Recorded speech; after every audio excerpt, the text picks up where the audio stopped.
सुंदर क्यों न हो, उसका कोई मतलब नहीं है।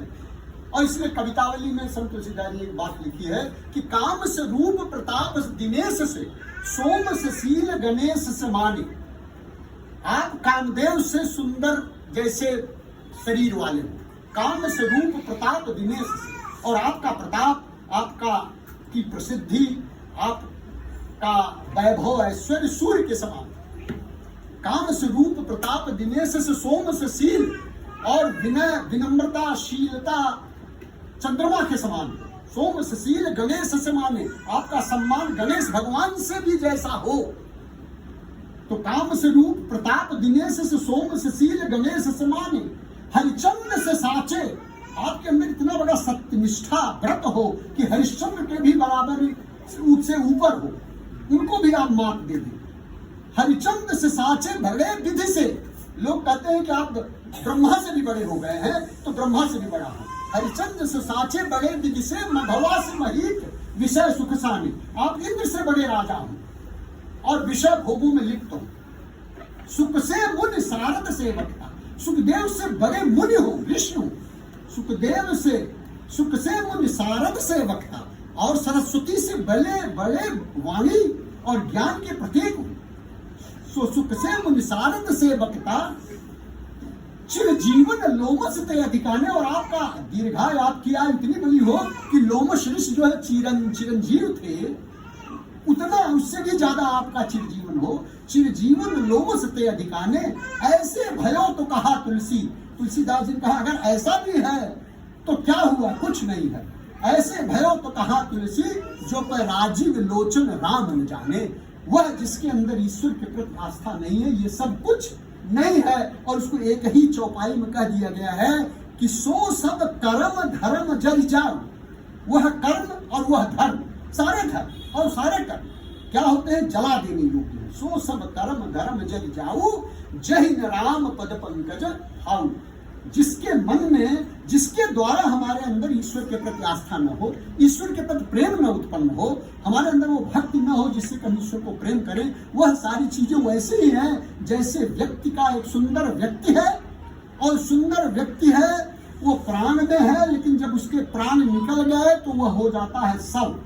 और कितना ही सुंदर क्यों न हो, अगर शव आपके घर में हो गया तो आपके सबसे प्रेम करने वाले जो बहुत ज्यादा उससे नजदीक रहते हैं, वो भी कहते हैं कि बड़ा टाइम हो रहा है, जल्दी इनको निकालो घर से, अब इनको ले जाके जलाओ, नहीं तो यहाँ सब चलने लगे। तो जीवन की सुंदरता यह है कि जब तक वो प्राण है, मानो जीवन में जब तक भक्ति नहीं आती है, तब तक हम जीवन में सुंदरता प्राप्त नहीं करते हैं, और तब तक हम अपने जीवन को सार्थक नहीं करते हैं। और यही स्थिति आज विजयादशमी की है। वास्तव में विजयादशमी का मतलब हम विजय क्या प्राप्त करें, विजय क्या जब हमारे जीवन में आता है तो विजय क्या है।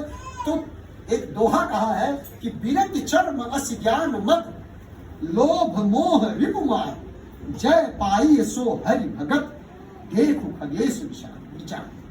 यह रामायण जो है दो पक्षियों की का संवाद है। उसमें एक कौवा है, कौवा बोलता है, कान सुनता है, और गरुड़ जो राजा है पक्षियों को सुनते हैं। कौवा तो एकदम कितना दिखने में सुंदर है, और गरुड़ तो राजा है, लेकिन इसके बावजूद भी कौवा सुंदर है, उसकी वाणी सुंदर हो गई है, और वह बोल रहा है। कैसे सुंदरता है, क्योंकि उसके अंदर भक्ति की सुंदरता है, और वो भक्ति की सुंदरता उस कौवे को भी सुंदर बना दे रही है। और वह कह रहे हैं, गरुड़ वही बात कह रहे हैं, गरुड़ से वही बात कह रहे हैं काकभुसुंडी कि विरत चर्म, वैराग्य रूपी ढाल से, विरत चर्म अस ज्ञान, और जो तलवार है वो ज्ञान की तलवार। विरत चर्म अस ज्ञान, मद लोभ मोह रिपुमाय।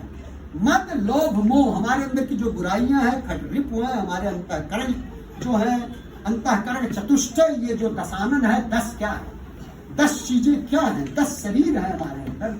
हमारे खट रिपु हैं, काम क्रोध लोभ मद मोह मत्सर, और 4 हमारे अंतःकरण के हैं, मन बुद्धि चित्त और अहंकार। ये 4 मिलकर के दशानन है, हमारे जीवन में दशानन है। ये दशानन जो है जलाने योग्य हो जाते हैं, जलाने के योग्य हो जाते हैं यदि उसके अंदर ईश्वर के प्रति आस्था हमारे जीवन में नहीं आई।